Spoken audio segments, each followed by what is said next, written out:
ನಮಸ್ಕಾರ ವೀಕ್ಷಕರೇ, ಹಟ್ ನ್ಯೂಸ್ಗೆ ಸ್ವಾಗತ. ನಾನು ಅಂಡ್ಗುಳಿ ಗಿರೀಶ್. ನಮಸ್ಕಾರ ಶಿವಪ್ರಸಾದ್ ಅವರೇ, ಕಾರ್ಯಕ್ರಮಕ್ಕೆ ಆತ್ಮೀಯ ಸ್ವಾಗತ. ಇಷ್ಟ ತನಕ ನೀವು ಒಳ ಮೀಸಲಾತಿ ಬಗ್ಗೆ ಯಾವ ರೀತಿ ಹೋರಾಟ ಬಂತು, ಅದ ನಂತರದಲ್ಲಿ ಸರ್ಕಾರಗಳು ಯಾವ ರೀತಿ ಆಯೋಗ ರಚನೆ ಮಾಡ್ತು, ಈ ಕಡೆಯದಾಗಿ ಈಗ ನಾಗಮೋಹನ್ ದಾಸ್ ಅವರ ಆಯೋಗ ಸರ್ಕಾರಕ್ಕೆ ವರದಿ ಒಪ್ಪಿಸಾಯಿತು. ಅದು ಸರ್ಕಾರ ಅದನ್ನ ಅಧಿಸೂಚನೆ ಹೊರಡಿಸಿ ರಾಜ್ಯಪಾಲರ ಅಂಕಿತನ್ನು ಬಿದ್ದಿದೆ. ಈಗ ರಾಜ್ಯಾದ್ಯಂತ ಈ ಒಳ ಮೀಸಲಾತಿ ಹೋರಾಟದಲ್ಲಿ ಪರ ಮತ್ತು ವಿರೋಧವಾಗಿ ನಡೀತಿದೆ.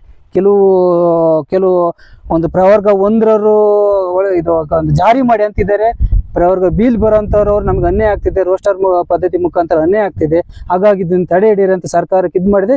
ಸದ್ಯದ ಪರಿಸ್ಥಿತಿಲಿ ಸರ್ಕಾರ ಒಂದು ತಡೆ ಇದೆ. ಈಗ ಒಂದು 58,000 ಪೋಸ್ಟ್ ಜಾಬ್ ಕಾಲ ಇದು ವಿಚಾರದಲ್ಲಿ ತಡೆ ಹಿಡಿದಿದೆ. ಈ ಹೋರಾಟದ ಬಗ್ಗೆ ನೀವು ಹೇಳಿ, ಈಗ ಪರ ಮತ್ತು ವಿರೋಧ ಎರಡು ಬಣ್ಣದಲ್ಲಿ ಪ್ರವರ್ಗ ಒಂದು, ಯಾಕಂದ್ರೆ ಎರಡು ದಲಿತರೇ ಇರೋದ್ರಿಂದ ಯಾರಿಗೆ ಅನ್ಯಾಯ ಆಗ್ತಾ ಇದೆ, ಯಾರಿಗೆ ಪರವಾಗಿದೆ, ಯಾರಿಗೆ ವಿರುದ್ಧವಾಗಿದೆ, ಅದ್ರ ಬಗ್ಗೆ ಸ್ವಲ್ಪ ಮಾಹಿತಿ ಕೊಡಿ. ಒಳ ಮೀಸಲಾತಿ ಬಂದ್ಬಿಟ್ಟು 101 ಸಮುದಾಯಗಳಿಗೆ ಸಂಬಂಧಪಟ್ಟಂತೆ ಇಲ್ಲಿ ಒಳ ಮೀಸಲಾತಿ ಬೇಕೇ ಬೇಕು ಅಂತ ಕೇಳಿದ್ದು ಒಟ್ಟು ಕರ್ನಾಟಕ ರಾಜ್ಯದಲ್ಲಿರೋ ಪರಿಶಿಷ್ಟ ಜಾತಿಯಲ್ಲಿನ ರೈಟ್ ಮತ್ತೆ ಲೆಫ್ಟ್ಗಳು ಎರಡೂ ವರ್ಗದವರು ಮೊದಲಿನಿಂದಲೂ ಒಳ ಮೀಸಲಾತಿ ಬೇಕು ಅನ್ನೋದೊಂದು ತುಂಬಾ ದೊಡ್ಡ ಧ್ವನಿ ಮಾಡ್ತಾ ಇದ್ರು. ಕರ್ನಾಟಕದಲ್ಲಿ ಪ್ರಬಲ ಪರಿಶಿಷ್ಟ ಜಾತಿ ಅಂತ ಬಂದಾಗ ಪ್ರಬಲವಾಗಿ ನಿಲ್ಲೋ ಎರಡು ಸಮುದಾಯಗಳು ಅಂದ್ರೆ ಎಡ ಮತ್ತೆ ಬಲ, ಇವೆರಡೂ ಕೂಡ ಪ್ರಬಲವಾಗಿ ನಿಲ್ತದೆ. ಜನಸಂಖ್ಯೆ ಮತ್ತೆ ಸಮಾಜದ ಪ್ರತಿಯೊಂದು ಅಸಮಾನತೆ ಮತ್ತೆ ಇಂಥ ಅಸ್ಪೃಶ್ಯ ಆಚರಣೆ ಎಲ್ಲದರಲ್ಲೂ ಕೂಡ ಅವ್ರದ್ದೇ ಆಗಿರೋ ಕಾಂಟ್ರಿಬ್ಯೂಷನ್ ಇರೋದ್ರಿಂದ ಸಹಜವಾಗಿ ಅವರು ಒಳ ಮೀಸಲಾತಿಯನ್ನ ಎರಡೂ ಸಮುದಾಯಗಳು ಕೇಳ್ತದೆ. ನಾಗಮೋಹನ್ ದಾಸರವರು ಒಂದು ವರದಿ ಕೊಡ್ತಾರೆ. ಅವರು ವರದಿ ಕೊಟ್ಟಾಗ ಒಂದಷ್ಟು ಪಾಯಿಂಟ್ಸ್ಗಳನ್ನ ನೋಟ್ ಮಾಡ್ಕೊಳ್ತಾರೆ. ಲೆಫ್ಟ್ ಅಲ್ಲಿ ಬಂದ್ಬಿಟ್ಟು ಸುಮಾರು 16 ಸಮುದಾಯಗಳು ಸೇರಿದ್ರೆ ರೈಟ್ ಅಲ್ಲಿ ಒಂದು 19 ಸಮುದಾಯಗಳು ಸೇರ್ತವೆ. ಅವುಗಳನ್ನೆಲ್ಲ ಸೇರಿಸ್ಕೊಂಡು ಜನಸಂಖ್ಯೆ ಲೆಕ್ಕ ಹಾಕಿದಾಗ ಲೆಫ್ಟ್ ಅಲ್ಲಿ 36 ಲಕ್ಷ ಜನ ಬರ್ತಾರೆ, ರೈಟ್ ಅಲ್ಲಿ 34 ಲಕ್ಷ ಜನ ಬರುತ್ತೆ ಅನ್ನೋದು ಒಂದು ದಾಖಲೆಯನ್ನ ಹೇಳ್ತಾರೆ. ಅಂದ್ರೆ ಲೆಫ್ಟ್ ಅವರು ಜಾಸ್ತಿ ಇದ್ದಾರೆ, ರೈಟ್ ಅವರು ಕಡಿಮೆ ಇದ್ದಾರೆ ಅಂತ. ಈ ಗೊಂದಲ ಯಾಕೆ ಬರ್ತದೆ ಅಂತ ಹೇಳಿದ್ರೆ, ಸದಾಶಿವ ಆಯೋಗದಲ್ಲಿ 44 ಲಕ್ಷ ಜನ ರೈಟ್ ಅವರಿದ್ದಾರೆ ಅನ್ನೋದು. ಆದ್ರೆ ಅದೇ ಈಗ ನಾಗಮೋಹನ್ ದಾಸ್ ವರದಿಯಲ್ಲಿ 4 ಲಕ್ಷ ಜನ ಅಂತಾರೆ. ಆ 4 ಲಕ್ಷ ಜನ ಯಾರು ಅಂತ ಹೇಳಿದ್ರೆ ಆದಿ ಕರ್ನಾಟಕ, ಆದಿ ದ್ರಾವಿಡ, ಆದಿ ಆಂಧ್ರದವರು. 2011ರಲ್ಲಿ ಜಾತಿ ಗಣತಿ ನಡೆದಾಗ ಜನರು ಏನ್ ಮಾಡ್ತಾರೆ, ಎಲ್ಲರೂ ಕೂಡ ಅವರ ಕ್ಯಾಸ್ಟ್ ಸರ್ಟಿಫಿಕೇಟ್ ಪ್ರಕಾರ ಏನಿರುತ್ತೆ ಆದಿ ಕರ್ನಾಟಕ, ಆದಿ ದ್ರಾವಿಡ, ಆದಿ ಆಂಧ್ರ ಅಂತ ಮಾಡ್ತಾರೆ. ನಾಗಮೋಹನ್ ದಾಸ್ ವರದಿಯಲ್ಲಿ ಎರಡೂ ಕೂಡ ಜಾತಿಯ ಗುಂಪು, ಅವು ಜಾತಿಗಳಲ್ಲ. ಜಾತಿಗೆ ನಾಗಮೋಹನ್ ದಾಸ್ ರವರ ವರದಿಯಲ್ಲಿ ಅವರು ಹೇಳೋದು ಹೋಮೋಜಿನಿಯಸ್ ಗ್ರೂಪ್ ಪ್ರಕಾರ ನೀವು ಜಾತಿ ಗಣತಿ ಮಾಡಿ ಅಂತ. ಅಂದ್ರೆ ಅವರು ಜಾತಿ ಯಾವುದೇ ಸೂಚಿಸಿದ್ರು ಅವರ ಕುಲಕಸುಬಿನ ಆಧಾರದ ಮೇಲೆ ಅವರು ಯಾವ ಜಾತಿ ಅಂತ ನಿಖರವಾಗಿ ಹೇಳಿ ಅಂತ. ಇದರಲ್ಲಿ ಒಂದು ರೀತಿಯಲ್ಲಿ ಏನಪ್ಪಾ ಅಂದ್ರೆ, ನಾವು ಜಾತಿವಾದದ ಸಮಾಜದೊಳಗಡೆ ನಾವು ನೋಡಿದಾಗ ಅವ್ರು ಯಾವ ಜಾತಿ ಅಂತ ಹುಡುಕ್ಲೇಬೇಕು. ಇದರಲ್ಲಿ 2011ರಲ್ಲಿ ಇಷ್ಟೊಂದು ಅವೇರ್ನೆಸ್ ಇರಲಿಲ್ಲ. ನಾವು ರೈಟ್ ಬರ್ಸ್ಬೇಕಾ, ಲೆಫ್ಟ್ ಬರಿಬೇಕಾ, ಲೆಫ್ಟ್ ಅಲ್ಲಿ ಯಾವ ಕ್ಯಾಸ್ಟ್, ರೈಟ್ ಅಲ್ಲಿ ಯಾವ ಕ್ಯಾಸ್ಟ್ ಅನ್ನೋದು ಆ ಅವೇರ್ನೆಸ್ ಇರಲ್ಲ. ಎಲ್ಲರೂ ಕೂಡ ಕ್ಯಾಸ್ಟ್ ಸರ್ಟಿಫಿಕೇಟ್ ಅಲ್ಲಿ ಏನಿದೆ ಆ ಜಾತಿನ ಅಪ್ಡೇಟ್ ಮಾಡ್ತಾರೆ. ಜನಸಂಖ್ಯೆ ಜಾಸ್ತಿ ಇರುತ್ತೆ. 7 ಲಕ್ಷ ಕುಟುಂಬಗಳು ಏನು ಭಾಗವಹಿಸ್ತಾರಲ್ಲ ಅವರಿಗೆ ಅವೇರ್ನೆಸ್ ಇರ್ತದೆ, ನಾನು ಯಾವ್ದಕ್ಕೆ ಬರ್ಸ್ಬೇಕು ಅಂತೇಳಿ. ಆ ಬರ್ಸಿದಾಗ ಏನ್ ಮಾಡ್ತಾರೆ ಅಂದ್ರೆ, ಅವರು ಲೆಫ್ಟ್ ಅವರು ಎಡಗೈ ಜಾತಿಯನ್ನ ಸ್ಪಷ್ಟವಾಗಿ ಬರೆಸ್ತಾರೆ, ಬಲಗೈಯವರು ಬಲಗೈ ಜಾತಿಯನ್ನ ಸ್ಪಷ್ಟವಾಗಿ ಬರೆಸ್ತಾರೆ. ಆಮೇಲೆ ಆದಿ ಕರ್ನಾಟಕ, ಆದಿ ದ್ರಾವಿಡ, ಆದಿ ಆಂಧ್ರದವ್ರು ಏನಪ್ಪಾ ಅಂದ್ರೆ 4 ಲಕ್ಷ ಜನ.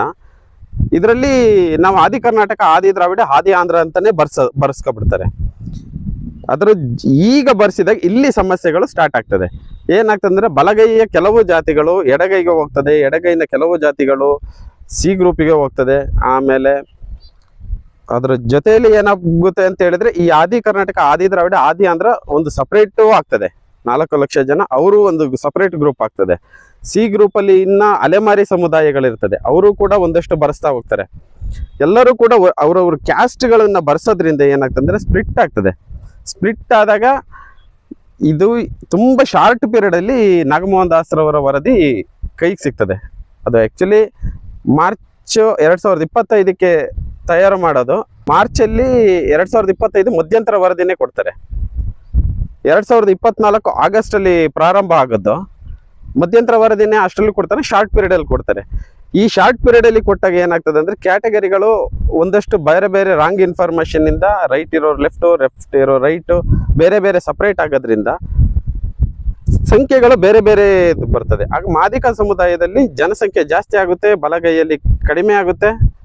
ಅದರ ಜೊತೆಯಲ್ಲಿ ಆದಿ ಕರ್ನಾಟಕ ಆದಿ ದ್ರಾವಿಡ ಸಪರೇಟ್ ಆಗುತ್ತೆ. ಅದರ ಜೊತೆಗೆ ಅಲೆಮಾರಿಗಳನ್ನು ಕೂಡ ಅದೊಂದು ಗ್ರೂಪ್ ಮಾಡ್ತಾರೆ. ನಿಜವಾಗ್ಲೂ ನಾಗಮೋಹನ್ ದಾಸ್ ವರದಿಯಲ್ಲಿ ABCD ಈ ತರ ಮಾಡ್ತಾರೆ. ಅವರು ಮೊದಲನೇ ವರ್ಗ ಬಂದ್ಬಿಟ್ಟು ಅಲೆಮಾರಿಗಳು. ಅವರಿಗೆ ಸಾಮಾಜಿಕವಾಗಿ ಯಾರು ಹಿಂದುಳಿದಿರ್ತಾರೆ, ಶೈಕ್ಷಣಿಕವಾಗಿ ಯಾರು ಹಿಂದುಳಿದಿರ್ತಾರೆ ಅವರಿಗೆ 1% ಮಾಡಿ ಅವ್ರನ್ನ ಫಸ್ಟ್ ಪ್ರಿಯಾರಿಟಿ ಮಾಡ್ತಾರೆ. ಪ್ರವರ್ಗ B ಯಲ್ಲಿ ಎಡಗೈನ ಹಾಕಿ ಪ್ರವರ್ಗ C ಯಲ್ಲಿ ಬಂದ್ಬಿಟ್ಟು ಬಲಗೈಯವ್ರನ್ನ ಹಾಕ್ತಾರೆ. ಅದಾದ್ಮೇಲೆ ರಾಜಕೀಯವಾಗಿ ಎಲ್ಲ ಇಂಟರ್ಫಿಯರ್ ಆಗ್ತಾ ಬರ್ತದೆ. ರಾಜಕೀಯವಾಗಿ ಲೆಫ್ಟ್ ಅವರು ನಾವು ತುಂಬಾ ಸ್ಟ್ರಾಂಗ್ ತುಂಬಾ ಸಂಖ್ಯೆಗಳ ಅನುಗುಣವಾಗಿ ನಾವು ತುಂಬಾ ಸಂಖ್ಯೆಯಲ್ಲಿದ್ದೀವಿ, ನಮಗೆ ಪ್ರಿಯಾರಿಟಿ ಫಸ್ಟ್ ಕೊಡಿ ಅಂತಾರೆ. ಬಲಗೈಯವರು ನಮಗೆ ಪ್ರಿಯಾರಿಟಿ ಕೊಡಿ ಅಂತಾರೆ. ಈಗ ಸಂಖ್ಯೆಗಳ ಅನುಗುಣವಾಗಿ ಅಂತ ಬರ್ತದೆ. ಸಾಮಾಜಿಕ ಹಿಂದುಳಿದಿರುವಿಕೆ ಮತ್ತೆ ಸಂಖ್ಯೆಗೆ ಅನುಗುಣವಾಗಿ ಅಂತ ಬಂದಾಗ ಅದು ಸಹಜವಾಗಿ ಸಂಖ್ಯೆ ಜಾಸ್ತಿ ಇರೋರಿಗೆ ಫಸ್ಟ್ ಪ್ರಿಯಾರಿಟಿ ಮಾಡ್ಕೊಂಡು ಪ್ರವರ್ಗ C ಇರ್ತದೆ. ಪ್ರವರ್ಗ C ಯಲ್ಲಿ ಟಚಬಲ್ಸ್ ಅಂತ ಏನಿದೆ ಆ ಸಮುದಾಯಗಳಿರುತ್ತೆ. ಪ್ರವರ್ಗ D ಯಲ್ಲಿ ಬಂದ್ಬಿಟ್ಟು ಅವ್ರು ಏನು ಅಲೆಮಾರಿ ಸಮುದಾಯ ಅವ್ರಿಗೆ 1% ಮಾಡಿರ್ತಾರೆ. ಸರ್ಕಾರ ತುಂಬಾ ಫಾಸ್ಟ್ ಆಗಿ ಏನೋ ನ್ಯಾಯ ಕೊಡ್ತೀವಿ, ಸಾಮಾಜಿಕ ನ್ಯಾಯ ಕೊಡ್ತೀವಿ ಅನ್ನೋ ಆತುರದಲ್ಲಿ ಏನ್ ಮಾಡ್ತಾರೆ ಅಂತ ಹೇಳಿದ್ರೆ ಪ್ರವರ್ಗ D ಅಲೆಮಾರಿ ಸಮುದಾಯನ ಬಂದ್ಬಿಟ್ಟು ಪ್ರವರ್ಗ C ಗೆ ಸೇರಿಸ್ತಾರೆ.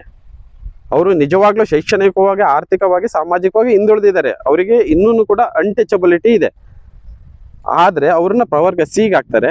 ಪ್ರವರ್ಗ B ಯಲ್ಲಿ ಬಂದ್ಬಿಟ್ಟು ಬಲಗೈ ಸಮುದಾಯಗಳು ಬರ್ತದೆ. ಪ್ರವರ್ಗ A ಯಲ್ಲಿ ಬಂದ್ಬಿಟ್ಟು ಎಡಗೈ ಸಮುದಾಯಗಳು, ಇಷ್ಟು ಸಮುದಾಯಗಳು ಬರ್ತದೆ. ಇಲ್ಲಿ ಆವಾಗ ರಾಜಕೀಯ ಇಂಟರ್ಫಿಯರ್ ಆಗುತ್ತೆ. ಒಟ್ಟಾರೆ ಏನು ಒಳ ಮೀಸಲಾತಿಯ ಚಿತ್ರಣನೇ ಒಂದು ರೀತಿಯಲ್ಲಿ ಬದಲಾಗ್ತಾ ಬರ್ತದೆ.